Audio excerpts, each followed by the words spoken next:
दोस्तों जरा सोचिए, न्यूक्लियर डिजास्टर की वजह से पूरी दुनिया खत्म हो चुकी है और दुनिया में कोई इंसान नहीं बचा है। लेकिन एक आइलैंड में सिर्फ एक लड़का और 6 लड़कियां किसी तरह से जिंदा बच गए हैं और ह्यूमैनिटी को आगे बढ़ाने की जिम्मेदारी इस एक लड़के और उन 6 लड़कियों के हाथों में है। आज की मूवी आफ्टर द डार्क में हम कुछ ऐसा ही देखेंगे। मूवी की शुरुआत में हम जेम्स और पेट्रा को देखते हैं। पेट्रा अपनी क्लास के लिए वहां से निकलते हुए जेम्स को कहती है कि दोबारा मत सोना वरना तुम लेट हो जाओगे, और फिर वो वहां से चली जाती है। शायद जेम्स थक गया था इसलिए वो सो जाता है और जब उसकी नींद खुलती है तो वो देखता है कि वो क्लास के लिए लेट हो चुका है। वो भागता हुआ क्लास पहुंचता है जिसमें वो बिल्कुल एंड मोमेंट पर पहुंच जाता है। इन सभी की फिलॉसफी की क्लास चल रही थी। इनका प्रोफेसर जिमिट था। आज सभी बच्चों की लास्ट क्लास थी। जिमिट बोलता है कि उन्हें इस साल जो भी पढ़ाया गया उसका प्रैक्टिकल चेक करने का समय आ चुका है। वो कहता है कि हम सभी लोग एक माइंड एक्सरसाइज करेंगे जिससे ये पता चलेगा कि आप लोगों ने जो पढ़ा है उसमें क्या सीखा है। स्टूडेंट्स अलग अलग सिचुएशन सजेस्ट करते हैं, जैसे समझ लो एक रेल की पटरी पर 5 लोग बंधे हुए हो और दूसरी पटरी पर एक आदमी बंधा हुआ हो, तो बेहतर है कि ट्रेन को एक आदमी की तरफ बढ़ा दिया जाए क्योंकि 5 लोगों के मरने से बेहतर है कि एक ही मरे।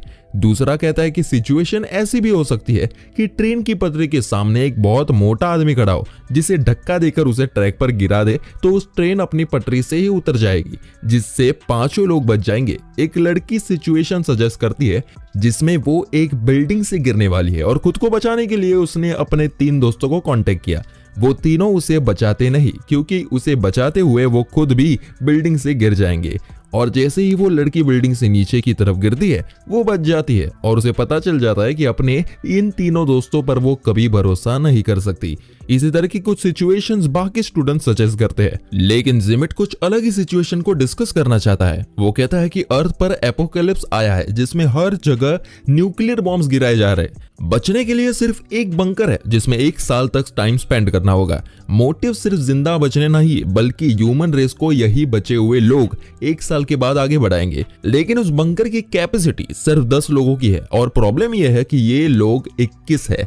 ऑब्वियसली 21 लोग बंकर में आ सकते हैं, लेकिन 1 साल तक इनफ रेशन और ऑक्सीजन ना होने की वजह से कुछ लोगों को खुद को सेक्रीफाइस करना होगा। ये पूरी एक्सरसाइज एक इमेजिनेशन के अंदर होगी।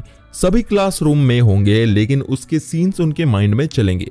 वो लोग इस एक्सरसाइज को डिस्कस करते हुए करेंगे, लेकिन हमें मूवी में ये सीन्स के रियल जैसे दिखाया गया है, लेकिन ये सिर्फ उनकी इमेजिनेशन रहती है। अब हम जानते हैं कि ये सिर्फ 21 लोग हैं, लेकिन बंकर में सिर्फ 10 लोग रह सकते हैं। बंकर में कौन रहेगा और किसे खुद को सेक्रीफाइस करना होगा वो उसका प्रोफेशन डिसाइड करेगा।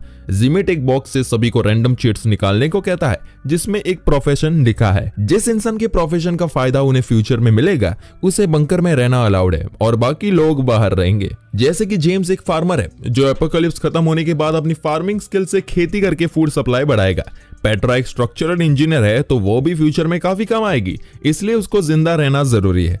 एक लड़का इलेक्ट्रिशियन है तो बंकर के अंदर इलेक्ट्रिक डिफॉल्ट्स में वो हेल्प कर सकता है। लेकिन जो फैशन डिजाइनर है या जो रियल एस्टेट एजेंट है या जो एक ऐसे प्रोफेशन से बिलोंग करता है जो इतना यूजफुल नहीं है, उसे बंकर में जाने की लेस प्रायोरिटी दी जाएगी। एक लड़के का प्रोफेशन तो पोइट है तो जिमिट उसे तुरंत शूट करके मार देता है। जिमिट कहता है कि ये हमारे साथ बंकर में जाएगा नहीं, इसलिए ये बाहर न्यूक्लियर रेडिएशन से तड़प तड़प कर वैसे भी मरी जाएगा, इसलिए बेटर है कि उसे अभी मुक्त कर दिया जाए। फ्रेंड्स, आपको फिर से बता दूं कि ये सब रियल में नहीं हो रहा है बल्कि ये सिर्फ एक क्लासरूम डिस्कशन है जिसके सीन्स हमें दिखाए जा रहे हैं। अब सभी लोग वोट करते हैं कि कौन उनके प्रोफेशन के बेस पर जाने के लिए एलिजिबल है और कौन नहीं। जॉर्जिना एक डॉक्टर है जिसके लिए सब वोट करते हैं। चिप्स नाम का लड़का एक कारपेंटर है जो बंकर में जाने के लिए एलिजिबल है। आखिर में क्योंकि जिमिट के पास वाइल्ड कार्ड है इसलिए सभी उसके फेवर में वोट करते हैं, क्योंकि क्या पता उसके पास कोई सीक्रेट इंफॉर्मेशन हो जिसकी जरूरत उन 10 लोगों को पड़े। अब हमारे पास वो सभी लोग हैं जो अगले 1 साल तक बंकर में रहेंगे और वो लोग हैं जो बंकर के बाहर रहकर न्यूक्लियर बॉम्ब से खत्म होंगे। जेम्स कहता है कि हम लोगों को बंकर में जाने से पहले कुछ देर के लिए अकेला रहना चाहिए। वो पेट्रा के साथ टाइम स्पेंड कर ही रहा था कि उसने गोली चलने की आवाज आती है और वो देखता है कि जिमिट ने उन सभी लोगों को गोली से मार दिया था जो लोगों को बाहर रहना था। बाकी सभी लोग प्लान बनाते हैं और बंकर के अंदर पहुंच जाते हैं और जिमिट के वहां पहुंचने से पहले दरवाजा बंद कर देते क्योंकि जिमिट उनके लिए अब खतरा लग रहा था। अब ये सभी लोग बंकर के अंदर अपना काफी टाइम स्पेंड करते हैं। एक दिन पेट्रा बाहर जाकर देखती है कि जिमिट न्यूक्लियर रेडिएशन की वजह से जल चुका था। वो बताता है कि बंकर के एग्जिट कोड सिर्फ उसे पता है और फिर वो वहीं पे अपना दम तोड़ देता है। जब बाकी सभी को ये बात पता चलती है तो उनमें से एक डोर को खोलने वाली थी, लेकिन बाकी उसको रोकते हुए कहते हैं कि दरवाजा खोलते ही रेडिएशन की वजह से सभी मारे जाएंगे। वो सभी सोचते हैं कि शायद जिमिट झूठ कह रहा है, इसलिए वो दरवाजा नहीं खोलता। इसके बाद हम देखते हैं कि दिन बीतते चले जाते हैं, महीने बीते चले जाते हैं और जिमिट की बॉडी टाइम के साथ साथ डिकम्पोज होती चली जाती है। फाइनली जब 1 साल पूरा होता है तो अर्थ खुद को दोबारा रिकवर कर चुका था, लेकिन जब ये सभी लोग बंकर से बाहर निकलने की कोशिश करते हैं तो वो पासकोड मांगता है, यानी कि जिमिट सच बोल रहा था। अब ये लोग अंदर बंद हो चुके हैं, लेकिन ये लोग हार नहीं मारते और अलग अलग तरह से दरवाजे को तोड़ने की कोशिश करते हैं। गोलियां चलाते हैं, रॉड से मारते हैं, लेकिन दरवाजा खुलता नहीं। कुछ दिन बाद कुछ लोग अपनी जान दे देते हैं और जो बचते हैं वो ऑक्सीजन खत्म होने की वजह से मारे जाते हैं। बस इसके बाद हम दोबारा क्लास वाला सीन में पहुंच जाते हैं। चिप्स जिमिट से कहता है कि ऐसा क्यों हुआ कि एग्जिट कोड सिर्फ उसके पास ही थे। जिमिट उन्हें बताता है कि उसका प्रोफेशन कंस्ट्रक्शन का था और वो बंकर उसने ही बनाया था, जिस वजह से उसे उसका एग्जिट कोड मालूम था। वो कहता है कि अब एक और बार हम ये करेंगे, सब कुछ तो सेम ही रहेगा, कोई बदलाव नहीं होगा, लेकिन जो कार्ड सबके पास है उसे ओपन करने पर एक और स्पेसिफिकेशन लिखी हुई है जो नेक्स्ट राउंड के लिए इस बात का डिसाइड करेगी कि कौन बंकर में जाएगा और कौन बंकर के बाहर रहेगा। जैसे जेम्स के कार्ड में वो फार्मर तो है ही, लेकिन एक गे भी है, लेकिन फार्मर होने की वजह वो बंकर के अंदर जाने के लिए एलिजिबल है। लेकिन जॉर्जिना के कार्ड में लिखा है कि कुछ समय बाद वो एक वायरस से सफर होगी, जिस वजह से वो ज्यादा दिन सरवाइव नहीं करेगी, इसलिए उसके फेवर में कोई वोट नहीं करता। एक पोइट और एक ओपेरा सिंगर और कुछ आर्टिस्ट टाइप लोगों को भी कोई वोट नहीं करता। इसी तरह कुछ लोग जो पिछली बार बंकर के अंदर थे वो अब बाहर रहेंगे।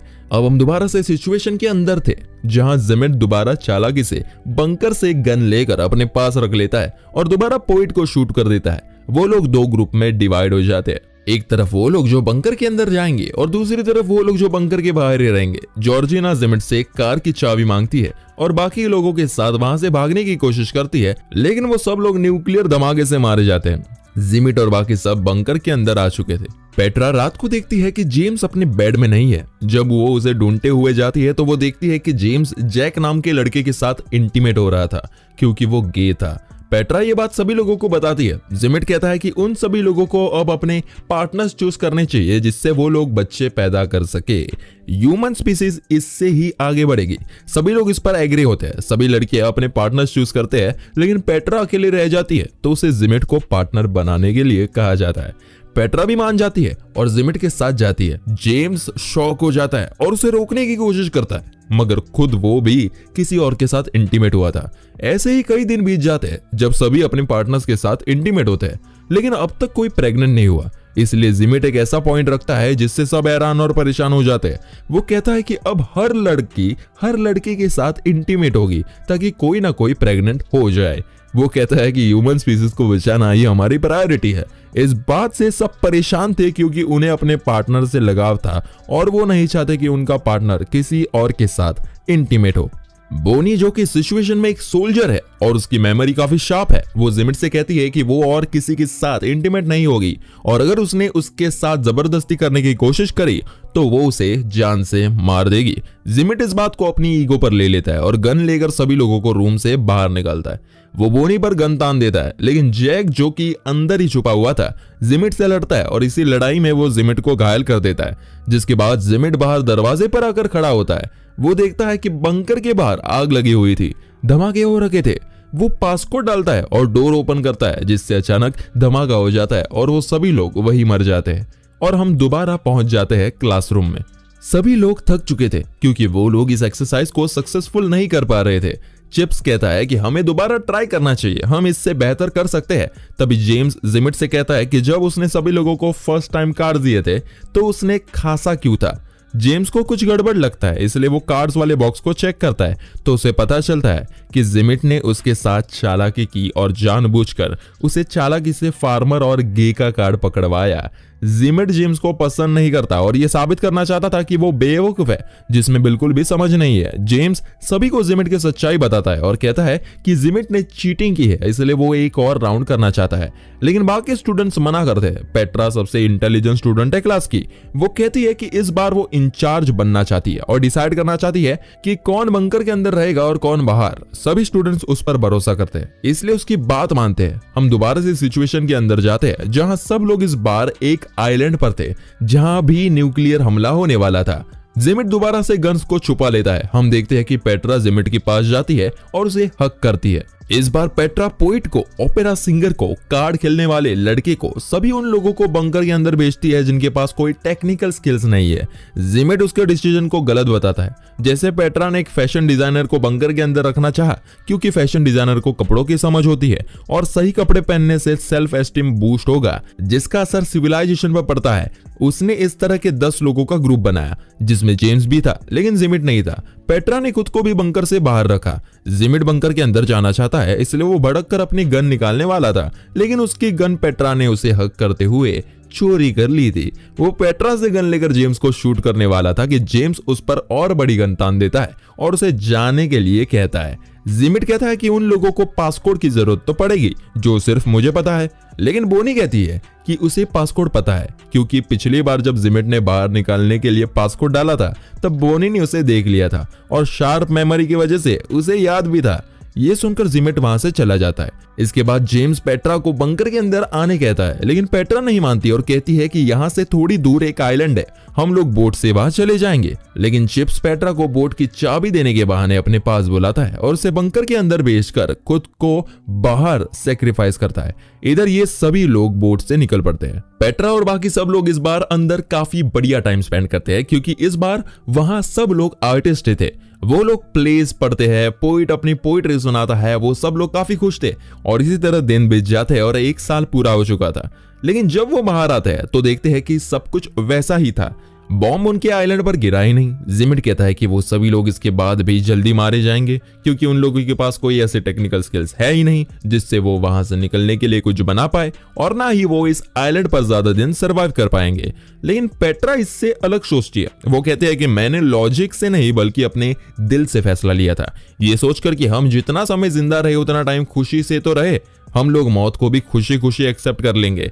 सिचुएशन के अंदर हम देखते हैं कि उनके पास एक बॉम्ब गिरता है। जेम्स मौत को एक्सेप्ट करके उसका बटन दबाने ही वाला था कि गन लेकर जिमिट वहां पहुंचता है जिसके बाल काफी बढ़ चुके थे और जो अभी तक जिंदा था उसकी सिर्फ एक गोली बची थी जिससे वो जेम्स को मारने वाला था कि सभी लोग जेम्स को बचाने के लिए उसके आगे आ जाते हैं और बॉम्ब का बटन दबा देते हैं जिससे वहां धमाका हो जाता है। इधर चिप्स अपने साइड की सिचुएशन बताता हुआ कहता है कि वो लोग बोट से दूसरे आइलैंड में पहुंच चुके थे जिसके बाद बचे हुए लड़कों के किसी ना किसी तरह मौत हो गई और वो अकेला 6 लड़कियों के साथ बचा था। उसके पास उन सबके साथ एक एक दिन इंटीमेट होने की अपॉर्चुनिटी थी और वो एक एक करके रोज लड़कियों के साथ इंटीमेट होता था और 7वें दिन आराम करता था। बस इसी तरह से उसने उस आइलैंड में अपना टाइम निकाला। ये सुनकर सब हंसने लगते हैं। क्लास अब खत्म हो चुकी थी और जिमिट की बोलती भी बंद हो चुकी थी। सभी अपनी नोटबुक सबमिट करके बाहर निकलते हैं। वेट कीजिए, ट्विस्ट अभी भी बाकी है। हम देखते हैं कि पेट्रा सबके जाने के बाद जिमिट के पास आती है और हमें यहाँ पता चलता है कि पेट्रा का अफेयर जिमिट के साथ चल रहा था। इसलिए जिमिट को जेम्स से जलन होती है क्योंकि पेट्रा जेम्स से प्यार करती है। पेट्रा उसे लास्ट टाइम किस करती है और वहां से चली जाती है। हम देखते हैं कि जिमिट अपने रूम में आता है जहां एक गन रखी हुई थी। हमें एक गोली चलने की आवाज सुनाई देती है। असल में ये भी जिमिट की एक इमेजिन की हुई एक सिचुएशन थी और इसी तरह की कुछ सिचुएशंस वो देखता है जिसके बाद ये माइंड बेंडिंग मूवी यही खत्म होती है।